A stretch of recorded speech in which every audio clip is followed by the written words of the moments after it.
Hello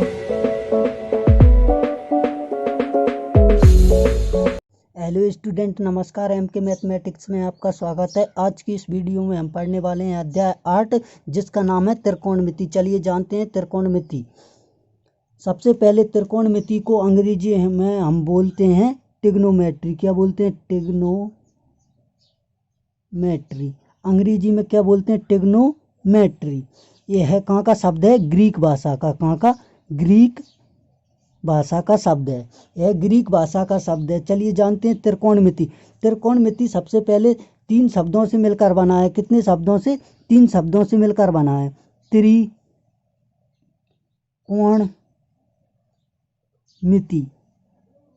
कितने शब्दों से मिलकर बना है? 3 शब्दों से। त्रिकोणमिति।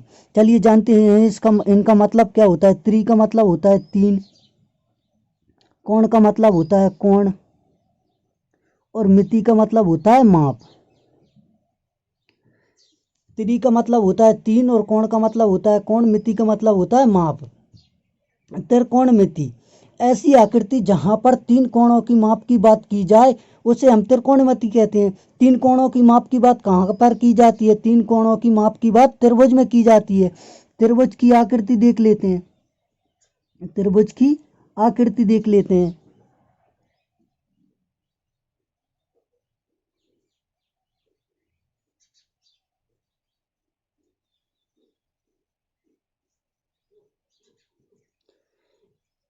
इन आकृतियों देखकर हमें पता चलता है कि त्रिभुज की आकृति तो कई प्रकार की होती है, लेकिन त्रिकोणमिति में हम केवल समकोण त्रिभुज के बारे में पढ़ेंगे। चलिए जानते हैं समकोण त्रिभुज क्या होता है। समकोण त्रिभुज, समकोण त्रिभुज जिसका एक कोण 90 अंश का हो उसे हम समकोण त्रिभुज कहते हैं। चलिए जानते हैं त्रिभुज के तीनों कोणों का योग कितना होता है। आप जानते होंगे त्रिभुज के तीनों कोणों का योग कितना होता है? 180 डिग्री। कितना होता है? 180 डिग्री। चलिए मान लेते हैं कोण ए, कोण बी, कोण सी बराबर कितना होता है? 180। लेकिन समकोण त्रिभुज में एक कोण कितने अंश का होता है? 90 अंश का। कितने अंश का होता है? 90 अंश का। लेकिन 180 में से 90 माइनस किए तो कितना बचा? 90। तो इसका मतलब क्या हुआ?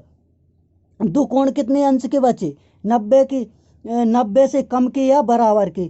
तो इसका मतलब ये 2 कोण बचे। इसका मतलब 90 अंश से कम के हैं, तो इन्हें हम बोलेंगे न्यून कोण। इन्हें हम क्या बोलेंगे? न्यून कोण। चलिए देखते हैं समकोण त्रिभुज की आकृति। समकोण त्रिभुज की आकृति। समकोण त्रिभुज की आकृति कुछ इस प्रकार की होती है। इसे नाम दे देते हैं हम ए, इसे बी, इसे सी। यहाँ पर 90 अंश का कोण होता है। यहाँ पर कितने अंश का कोण होता है? 90 अंश का। इसे मान लेते हैं हम थीटा। अब इन भुजाओं के नाम किस प्रकार याद रखना है? थीटा के सामने वाली भुजा हमेशा क्या कहलाती है? लंब। आपको इस बात को हमेशा याद रखना है। थीटा के सामने वाली भुजा हमेशा क्या कहलाती है? लंब। और लंब के सामने वाली भुजा क्या कहलाती है? कर्ण। लंब के सामने वाली भुजा हमेशा क्या कहलाती है? कर्ण। और ये क्या हुआ? आधार। आपको पता चल गया कि थीटा के सामने वाली भुजा क्या कहलाती है? लंब। और लंब के सामने वाली भुजा क्या कहलाती है? कर्ण। तो आप आधार तो वैसे ही लिख सकते हैं, तो इसे क्या बोलते हैं? आधार। चलिए आगे देखते हैं। कर्ण का आधार के साथ, लंब का आधार के साथ, आधार का लंब के साथ, कर्ण का लंब के साथ, लंब का कर्ण के साथ एक संबंध होता है, जिसे हम बोलते हैं त्रिकोणमितीय अनुपात। त्रिकोणमितीय अनुपात क्या होते हैं? चलिए देखते हैं। Sine theta cos theta tan theta cot theta sec theta cosec theta क्या होते हैं? ये 6 होते हैं त्रिकोणमितीय अनुपात, जिन्हें हम बोलते हैं त्रिकोणमितीय अनुपात। Sine theta, cos theta, tan theta, cot theta, sec theta, cosec theta. आपको इन्हें इसी सिचुएशन में याद करना है। मतलब ऐसे कैसे याद करना है? पहले आपको याद करना है साइन आता है, फिर कॉस आता है, फिर टेन, फिर कॉट, फिर सेक, फिर कोसेक। अब चलिए देख लेते हैं इनके सूत्र। साइन बराबर होता है लंब बटे, क्या होता है? लंब बटे कर्ण। कॉस बराबर होता है आधार बटे कर्ण। टेन थीटा बराबर होता है लंब बटे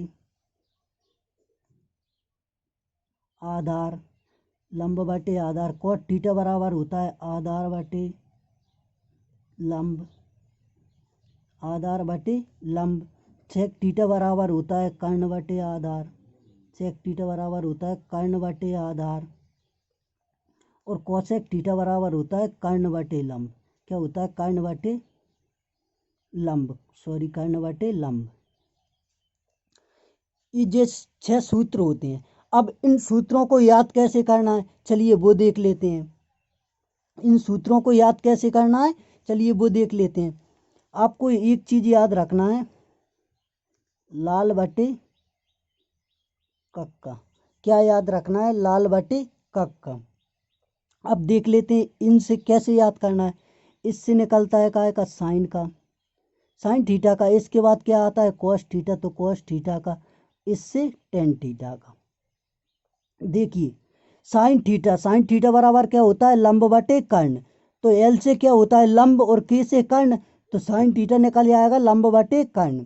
कॉस थीटा बराबर होता है आधार बटे कर्ण। ई से आधार और के से कर्ण, तो कॉस थीटा बराबर हो जाएगा आधार बटे कर्ण। टेन थीटा बराबर क्या होता है? लंब बटे आधार। एल से क्या होता है? लंब, और ए से आधार, तो टेन थीटा बराबर क्या हो जाएगा? लंब बटे आधार। अब कॉट थीटा, सेक थीटा और कोसेक थीटा रह गया। अब इन्हें कैसे याद रखना है? आपको इन्हें हमेशा, देखो साइन का उल्टा क्या होता है? आपको हमेशा याद रखना है, साइन का उल्टा होता है कोसेक थीटा। साइन का उल्टा क्या होता है? Cosec theta. कोस का उल्टा होता है सेक थीटा, और टेन का उल्टा होता है कॉट थीटा। चलिए साइन थीटा बराबर क्या आएगा? लंब बटे कर्ण।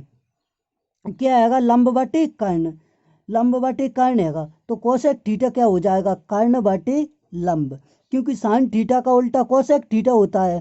तो कोसेक थीटा क्या हो जाएगा? कर्ण बटे लंब। अब देखते हैं सेक थीटा। कोसेक थीटा बराबर क्या होता है? आधार बटे कर्ण। लेकिन हमें निकालना है सेक थीटा, तो सेक थीटा क्या हो जाएगा? कर्ण बटे आधार, क्योंकि कोस थीटा का उल्टा होता है सेक थीटा। अब टेन थीटा, कोट थीटा आता है, तो कोट थीटा का किस प्रकार निकालना है? टेन का उल्टा क्या होता है? Cot theta. टेन का क्या होता है? आधार बटे लंब बटे आधार।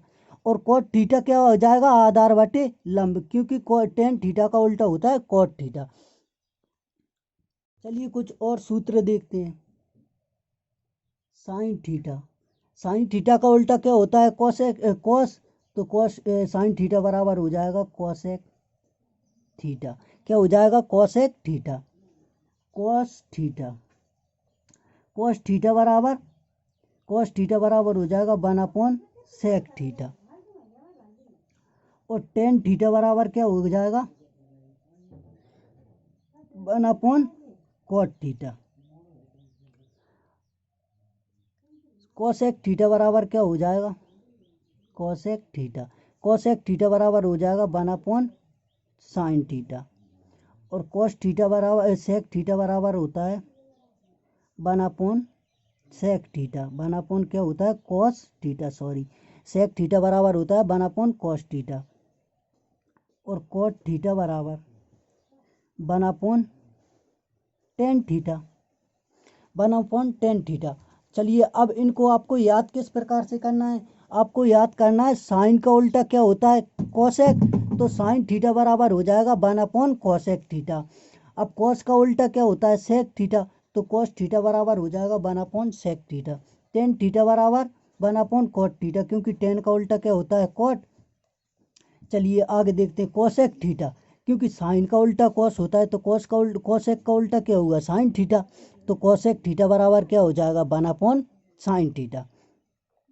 अब कोस थीटा बराबर 1 सेक थीटा होता है, तो सेक थीटा बराबर क्या हो जाएगा? 1 कोस थीटा। टेन थीटा बराबर होता है 1 कोट थीटा, तो कोट थीटा बराबर क्या हो जाएगा? 1 टेन थीटा। देखिए जैसे मान लीजिए आप 2 बटे कितना लिखा है? एक्स बराबर क्या लिखा है? 1/y। तो इसे हम इस प्रकार देखो, इसे किस प्रकार से हल कर सकते हैं? 2 का गुणा 2 में किया तो 2y बराबर कितना आ जाएगा? 1। अब देखो यहाँ का जैसे जे लिखा है साइन थीटा बराबर 1/cos थीटा, तो साइन के बटे में 1 मान सकते हैं। इसका गुणा यहाँ जे यहाँ पर पहुँच सकता है कोसेक थीटा, क्या होगा कोसेक थीटा, और क्या होगा साइन थीटा बराबर कितना 1। लेकिन यहाँ से हम कोसेक थीटा का मान निकालें तो क्या हो जाएगा 1/sin थीटा, क्या हो जाएगा 1/sin थीटा, क्योंकि साइन थीटा बराबर 1/कोसेक थीटा होता है। साइन थीटा बराबर क्या होता है 1/कोसेक थीटा। तो मान लो अपन ने साइन थीटा के बटे में 1 मान लिया। आप इसको हल किस प्रकार से करते हैं, इसका गुणा इसमें, इसका गुणा इसमें। तो कोसेक थीटा का साइन थीटा में किया क्या आएगा cosec theta into sine theta बराबर 1 का 1 में किया तो कितना आएगा 1। यहाँ से हमने कोसेक थीटा का सूत्र निकाला तो क्या आएगा 1/sin थीटा। इसी प्रकार कोस थीटा का देखते हैं। कोस थीटा बराबर क्या होता है 1/sec थीटा, 1/sec थीटा। तो देखिए इसके बटे में भी 1 मान लेते हैं तो ये क्या हो जाएगा cos theta into sec theta बराबर 1 का गुणा 1 में 1 और सेक थीटा का कोस थीटा में cos theta into sec theta. अब देखिए यहाँ से सेक थीटा का निकालना है तो सेक थीटा बराबर क्या हो जाएगा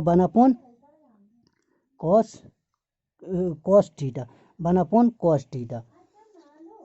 चलिए अब टेन का देखते हैं, काय का देखते हैं टेन का। तो टेन थीटा बराबर क्या होता है 1/cot थीटा, टेन थीटा बराबर क्या होता है 1/cot थीटा। इसके बटे में भी 1 मान लेते हैं, टेन थीटा बराबर tan theta into cot theta बराबर 1। तो कॉट थीटा का मान निकालेंगे तो क्या आ जाएगा कॉट थीटा बराबर 1/टेन थीटा। आप ये वाले सूत्र भी याद कर सकते हो, जैसे tan theta into cot theta बराबर 1 होता है, cosec theta into sine theta बराबर भी क्या होगा 1, और cos theta into sec theta बराबर भी क्या होगा 1। आप इन्हें भी याद कर सकते हो। वैसे चलिए देखते हैं टेन थीटा बराबर एक और इम्पोर्टेंट सूत्र होता है टेन थीटा बराबर होता है साइन थीटा बटे कॉस थीटा। क्या होता है टेन थीटा बराबर साइन थीटा बटे कॉस थीटा। अब कॉट थीटा का निकालना है, किसका निकालना है कॉट थीटा का। तो कॉट थीटा का क्या हो जाएगा, क्योंकि टेन का उल्टा क्या होता है कॉट, तो कॉस थीटा बटे साइन थीटा। इस प्रकार से आपके सारे सूत्र याद हो जाते हैं, आपको इसी प्रकार से याद करना है। आशा करता हूँ कि आपको अच्छे से समझ में आ गया होगा। Thank you.